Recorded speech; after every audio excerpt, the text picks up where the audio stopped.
think thanks for Abhishek setting up the whole session. So we covered basically everything what I wanted to say about DevRel, and you summarized it well in the last slide. So what I'm going to do is I'm going to skip a lot of part of that, and I'm going to stick to why and what. Sorry about what. No, exactly. Thank you for setting the stakes, Abhishek. Because this is very important. What we did is we talked about a lot of interesting points, which is very, very important to understand. There are a lot of nuances when it comes to DevRel. So yeah, this is how I look at it. How many of you relate to this when you see the DevRel? Okay. Let's take a little poll before I go forward. How many of you are already working at DevRel? Already working at DevRel. Okay, 3, 4. How many of you know that what is DevRel? Okay. And okay. How many of you are just developers have come to know what is DevRel? Okay, awesome. I have the amazing audience for my presentation. Thank you for attending this session.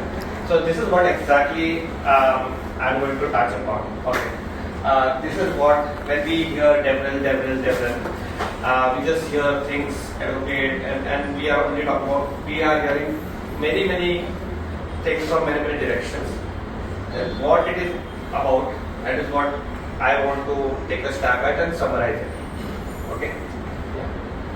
So, who am I talking about these things? I lead the engineering efforts at Quantistai. I'm also building the whole DevRel initiative at Quantistai.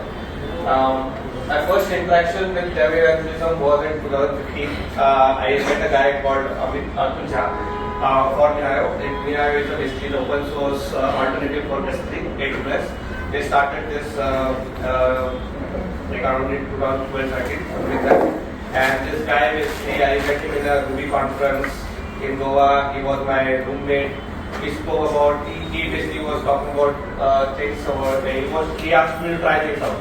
Give it a stab because I was already using S3. He told me, why don't you try it out and tell me what works and what not. Would you want to try this instead of S3? Because this is something which is open source and you want to, and it doesn't tie you up with an ecosystem. That was my first interaction. At that point of time, I did not know that what that role was called and what he was doing. I knew he was doing some kind of interaction and he wanted to get some feedback. But after some years, I also ran Mumbai Ruby user meetups for 4 to 5 years. During 2014 to 2019, and that is where I met a lot of people in the ecosystem, and I came to know what really DevRel is, how this impacts companies, and overall why is it important, and that is what I'm going to share here today. Again, this is the next talk by Siddharth. I basically picked up this pic from his Twitter, and this is exactly I had before 2018. After I got married, my wife basically took over this stuff. But yeah. So, but this is what summarizes overall. When you go to any events and meetups regularly, you always have a cabinet like this. So this, I also had this. So I am a certified meetup guide. You can see that. Okay. So what is DevRel? We have been speaking about what is. He spoke about a lot of confusion there. What is DevRel? A lot of definitions, as everybody talks about it, there are a lot of definitions. I like this definition. Developer relations is all about enabling a developer to be successful with your product. If you are working with your company, you have a product. Okay, you want to make sure that the person who is using your product is successful with your product, and that is also aligning with your corporate goals. So they have to adopt it, and it has to convert to some kind of transition in some kind of company. Whether it has to be adoption, it has to be sales, it has to be revenue, or something like that. So there will be some corporate goals. I think Abhishek also summarized some goals about these things. So every time there is some corporate goal, you have to align to that goal, and that is all about development. But it's a very broad term. Development is a very broad term when it comes to Yeah. So, what's the challenge? Why DevRel? Why are we even meeting here today? Talking about DevRel. And we have been speaking about what to do in DevRel. Okay. But why DevRel? Why did this initiative even start in the first place? Okay. So I have one similar analogy which I want to talk about. So many of you might know about the experience of buying a car. Okay, so if you let's just take some question answers. Okay, if you want to buy a car, what are the things which you would look out for? If you want to talk about it, otherwise I can think of random people I can ask. Okay, so what are the things which you would like to see when you buy a car? How do you buy a car? What is your decision making process when you buy a car? Seats. Okay. Seats. Budget. Okay. Okay. Mileage. Anybody else? Resale value. Okay. Features. Very important, ground clearance. Ground clearance. Okay. Look and feel. Okay. top speed. Top speed. Okay. Okay. All of you are defining the materialistic quality of that. Anything apart from that, which example, if a friend recommends you, would you, or if will you buy a car which you have not test driven? Will you go and buy a car which you have never driven? Or okay, will you go and buy a car which your friends doesn't recommend? Okay. Will you buy a car which you think is not going to serve your family's purpose? Right? So basically, without touching and feeling that product, and will you buy a car which doesn't have aftermarket support, after sales support, like the service is not good? Will you go and buy a car? People will buy it, but in general, for the companies which are doing really good, right? I'm talking about those. Will you buy a car if you buy a car and you go to a service center and they are not listening to your comments? Will you go and buy that car? No, right? Will you buy a car which, if something goes wrong in the middle of a jungle and you can't find like a Skoda or something like that? Nowadays that will become accessible, but something like a Mercedes, you go and you're stuck in a jungle and you can't find a part in that part of the area. Will you buy that car? Right, so after sales support, after market support, so all these things are necessary. So when we are talking about features, we are only when we are talking about buying something, right? All these things are also equally important while taking a decision, right? We cannot ignore this part of the things, right? Can we? No. If you ignore it, sooner or later some regrets will creep in, right? Because it's a long journey, you are invested in it for a longer period of time. If it is a short term use and throw thing, it doesn't matter. But when you are investing on something, like a car, it is a long term journey, right? Same happens with a software sales cycle. Okay, when you are adopting a software cycle, they are developers, right? Do we even install a single NPM package which doesn't have a community support? Right? We research so much, even when we are writing even a piece of, we are importing a single node, single module, single package from the ecosystem, that hey, when was this last updated? Who is maintaining this? Who is the backer behind this? And like React, why is React? Because we know that somebody, the big company is behind this. There are nicer, actually more performant frameworks out there which are not very successful. Why? Because there is no good backend behind it. So the success doesn't come from only that being good or great. Okay, it comes from various factors around it. So the major role. So that is why. And what I'm trying to bring an analogy here is, when you're buying something, you want to touch, feel, and see what it is all about, and that is what developers do. So if there is a sales cycle in which developers are involved, any sales cycle in which developers are involved, if developers are going to integrate something, if they are going to maintain something, right, they will want to have their say. And if they have a say, that is where the development comes. You need to create relationships with them. That is all about. That is how I summarize DevRel. So these are the major challenges when DevRel. They don't trust the traditional marketing. They have work. So there's a very nice saying from the Shark Tank. Aman Gupta says, "Hum bhi bana lenge." Right? So every developer feels like, why should I buy something? I can bid on my own, right? So it's very hard to sell something to a developer unless they see real value inside it, right? And even if you have built something, everyone go through that cycle that okay, let me try it out, let me see something. The most important thing, the most important part, why DevRel exists is tell me about I summarize DevRel as one line: being available when you need it. Being available when you need it. Okay. If you want to take away one thing from my session, I would say take this line away. If somebody is trying your product out, it should be available when you need it. If a developer persona is trying to try your product out, okay, what are they going to try? They are going to try your product out. It should be available. It should be up. Okay, that is good. That is a part of your marketing cycle. That is a part of their normal SLOs. It should be clear. But if they want to try something out, some code, some SDK, the documentation has to be updated. If they want to try and see how does it work, there should be examples, boilerplates, right? So, and if they want to go further, okay, I've tried something, I have boilerplates, I've tried these things, but now I want to know more about it. Is there a community around it? There has to be accessibility, there has to be some kind of Discord, they can reach out to you, there has to be some kind of channel.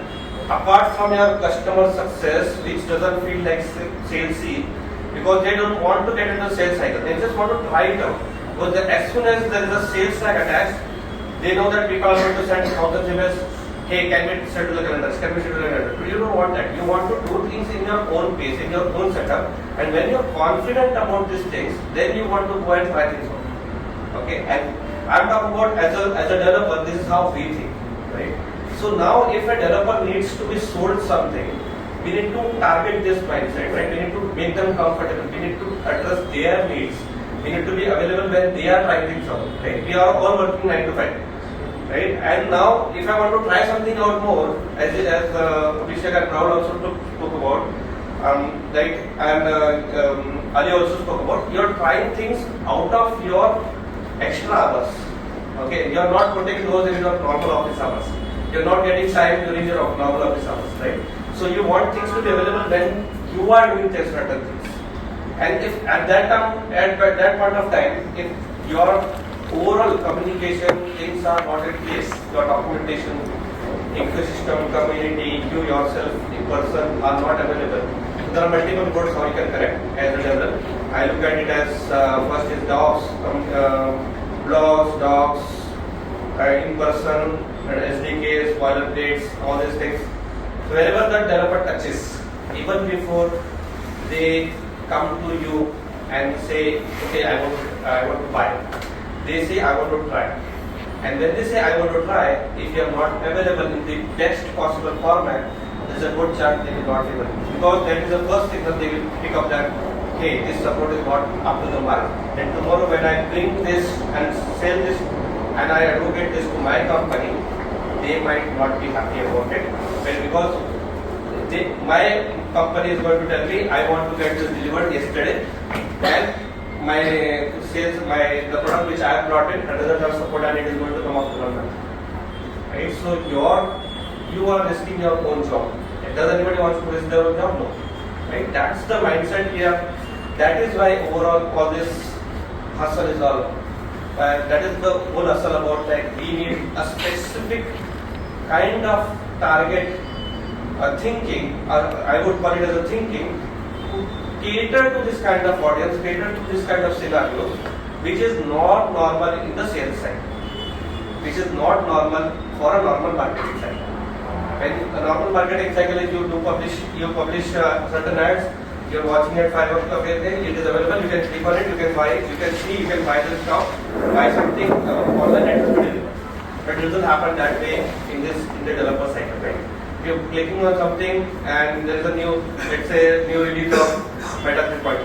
You want to go and try it right now. Where can I go and try Meta 3.1 right now? Right? I want that right now. I want that interface where I can touch and feel and see that quick feedback. Right? I will use it or not, that is a different story. So that is all the whole gamut about this. This is how I summarize the okay, so Simplified. Everybody must be knowing about Simplified is the biggest influencer in India. Okay.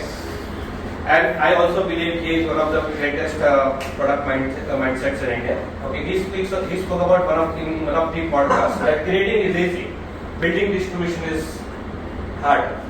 Okay, and this summarizes basically everything.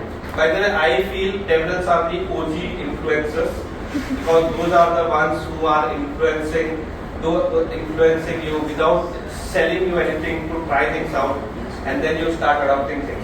DevRel has been around in the ecosystem for many years. The only thing what YouTube did better was scale it up to much bigger extent. YouTube and all this social media was scale it to a much bigger extent, right? So things which what we are doing is very similar to what these guys are doing. So we are basically DevRel is just influencing my things now. Okay. We spoke about about what is DevRel, why DevRel, and the topic was about DevRel and Dev marketing. Okay.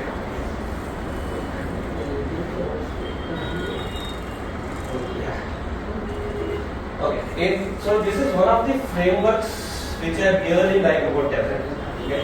Before we get into Dev marketing, DevRel is all of this. So we spoke about why, and now this will make sense. There has to be marketing, there has to be educational, there are academies, there is the content all over to learn things, there is success, there is office hours, there is Discord, and then developer experience, basically the product development, it's a fancy term now being talked about a lot, product PLG. So basically the product experience itself, the documentation, the boilerplates and all those things around. When you click something, it doesn't give you feedback. If you're in the user interface, does it tell you where to go? Does it give you that okay, download this NPM model? Does it drive you there? Those things. So the developer experience itself, does it have a developer place where the developers can go and try things out, a sandbox mode or anything in the product? That's the experience. Then there's like marketing, then there's education and business success. And this contributes to that. And we are only, and this is what I was trying to. So when we talk about DevRel, it is very subjective. When we talk about DevRel in the community, we are mostly talking about DevRel as an advocate. Okay, but DevRel so the context is very important. When you talk about DevRel, you first need to understand what context you are talking about, and then set the tone of around it. Okay, so yeah. What are the synergies between this DevRel and Dev marketing happen together? They basically collaborate on events, content creation, feedback loops, and engagement. Basically, one basically creates and one delivers. So that is how to get it. Abhishek spoke about like you cannot do everything. You cannot do everything. If you try to do everything, you'll be burnt out. Like Ali also spoke about it. I cannot do everything. I need people around certain things. There is some person who's creating content, some person who delivers content. So there has to be community. There has to be collaboration. So marketing basically takes care of the promotion and the lead generation and the outreach, and the overall content creation and the community building and the engagement part of it is taken care of by the developer. I mean, this is where I delivered it. This is where I am referring to DevRel as the developer advocate. So when we are talking about this, we are talking about developer advocate and the developer marketing itself. Like an event, right? If there is a conference happening, it is managed and funded by developer marketing, but it is managed, it is overall that space and is managed by developer advocates. So to make sure that the whole ecosystem works out properly, there is a collaboration. So where is the funding coming from? Where is the money for this travel coming from? There is that money for making sure that you go and talk about it, and they are going to make these events coming from. right? This is all marketing budget. Why are they doing this? Because the first step to sell something is to create awareness, and this is how companies try to create awareness. So this is the first. They are trying to get into the first step by doing these things in that long period of cycle of sales. That if people need to know who we are before they, even if they don't know, there is no possibility of getting sales at all. This is the first step they are trying to attack. Okay, these are the responsibilities again for developer advocate. Developer start is one of the biggest responsibilities. I want to talk about this report. So developer marketing 60. This is again from the state of art developer marketing report. 68% of the developer marketing work is about managing developer community, and 64% focus on content creation. So together, basically, it's around 70% overall marketing work goes into the community engagement and the content creation. So it's a huge part of it, and that is why we usually talk about DevRel in this context. Okay, that is why when we talk about DevRel, we usually end up talking about this context. And then there is the other part of the developer marketing, which contributes to the immediate company targets and conversions, ROI, lead generation, promotional content. Also, developer marketing is one of the hardest job to basically put metrics across, because there is so much of overlaps in certain things, and there is so much of cycles that it's very difficult to track how the lead was generated, who created that lead, was it because it was somebody attended a conference 2 years ago, somebody tried the project from the website. It's very difficult to track. This is one of the hardest metrics to track about. I would love to hear people who are doing DevRel, how their companies track these metrics from the marketing perspective. From an advocate perspective, it is relatively easier that you have engagement ratios and others. But from the marketing perspective, I would really love to learn more about this. Okay, real world use cases, there are many use. These are the ones which we already know. We have one for Postman here, Google, Postman, Freshworks. Also, many companies like Docker, LangChain, everybody knows about this. Right? So, all these companies, LangChain, Algolia, any company which you pick up, we are working with. That is possibly because of DevRel. So yeah, it's a bridge between the overall ecosystem and the action item is, we are all DevRel here. We are all responsible for contributing to our own action items. You can write better DDD files, you can write better code, you can better boilerplate, you can create better examples, you can go to meetups like you have come here, learning about others and then refining your own product, talking about your product to other peers. All this is DevRel in a nutshell. When you do it as a role, it becomes DevRel role. But it is not just limited to that. That's it. Thank you very much.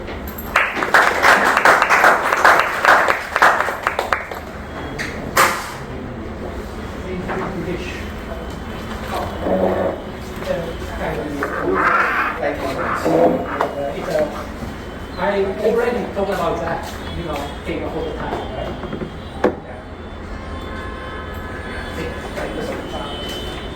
So, last question I'm coming from